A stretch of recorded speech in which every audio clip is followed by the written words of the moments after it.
Hello guys, તો આજે આપણે બનાવીશું પાલક ચણા મસાલાનું શાક. તો સૌપ્રથમ અહીં પાલકની પ્યુરીને આપણે લઈ લેવાની છે. ત્યારબાદ તેમાં 2 કે 3 ટેબલસ્પૂન જેટલું આપણે દહીં એડ કરીને તેને બરાબર રીતે મિક્સ કરવાની છે.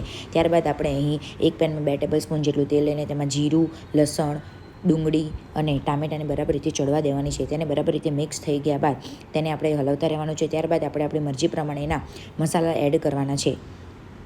તો અહીં મેં 1 કે 2 ટેબલસ્પૂન જેટલું આદુ મરચાંની પેસ્ટને એડ કરેલી છે. તો તીખાસ પ્રમાણે તમારે એડ કરવાનું છે. ત્યારબાદ અહીં 1 ટેબલસ્પૂન જેટલું હળદર પાવડર, 2 ટેબલસ્પૂન જેટલું ધાણા જીરું પાવડર, ત્યારબાદ 1 ટેબલસ્પૂન જેટલું લાલ મરચું પાવડર, ત્યારબાદ અહીં સ્વાદ પ્રમાણે મીઠું એડ કરવાનું છે. ત્યારબાદ આ ગ્રેવીને બરાબર રીતે મિક્સ કરતા રહેવાનું છે. આ ગ્રેવીને ધીમા તાપે થવા દેવાનું છે. અહીં મેં 1 ટેબલસ્પૂન જેટલું ગરમ મસાલા પાવડર, જે મેં ઘરે જ બનાવ્યું હતું, તે એડ કરેલો છે. તમે બહાર માર્કેટમાં મળતા ગરમ મસાલાનો પણ ઉપયોગ કરી શકો છો.